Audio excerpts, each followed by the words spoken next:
I'm Dr. Deborah Patt, a practicing community oncologist in the great state of Texas. I share in this committee's commitment to improve the 340B program and will illustrate why providing transparency, oversight, and accountability to 340B hospitals will help to ensure that the vulnerable patients that need it can benefit. Dr. Patt, in your testimony, you gave examples of patients at 340B hospitals without insurance being treated differently. Do you think there should be additional requirements for hospitals to report their patient mix and charity care activities? Yes, sir, I do. I think there are three changes that are important in the program. I think that you need transparency because I think when you shine a light on anything, the sunshine provides better behavior in general. Agreed. 2, accountability, and 3, definition of a patient. Because of the laxity in definition of a patient, it provides a lot of opportunities in variability of interpretation between qualifying entities. In your written testimony, you explain how consolidation of private oncology practices might be an unintended and unwelcome byproduct of the 340B program. What guardrails do you think Congress needs to put in place to hinder this, and are there other specialties that we should be aware of where this same trend is happening? Yes, sir. Thank you for the question.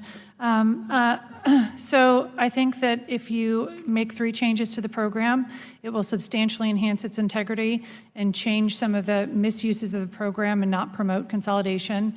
Again, it's transparency, accountability, and definition of a patient.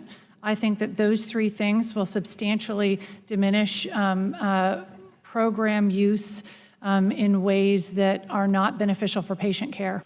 We had a hearing previously on this same subject area, and one of the concerns raised in that was a lot of hospitals were buying oncology sites in order to bootstrap or beef up their 340B capabilities. Dr. Patt, can you speak to that?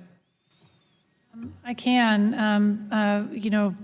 You've seen almost 700 community oncology practices close or align with hospital systems in the last decade, shifting the cost of the site of service. And so it certainly alters market dynamics. And while I would say it's not great for community oncology and not great for some rural sites that have closed, but more so shifts the site of service to a more expensive cost of care.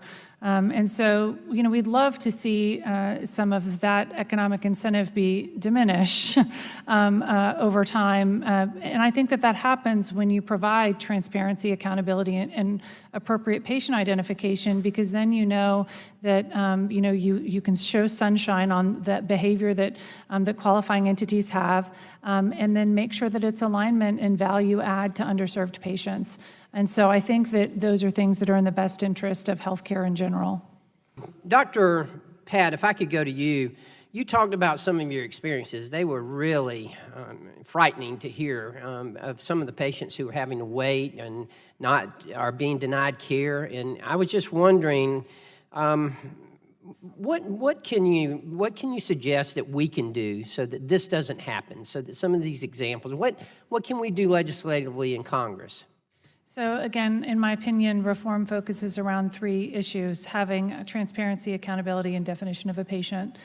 So I think if you have transparency in how hospitals spend these funds, it helps to solve some of these problems immediately. And I couldn't agree with you more. All 3 of those are extremely important, especially patient definition. To me, that would clear up so much about who is eligible and who is not eligible. Dr. Patt, I am concerned about the consolidation and concerned about the fact that we are perhaps driving that consolidation with some of our activities. So I want to certainly appreciate the accountability, the transparency, and patient definition message that you brought. You can see that message delivered.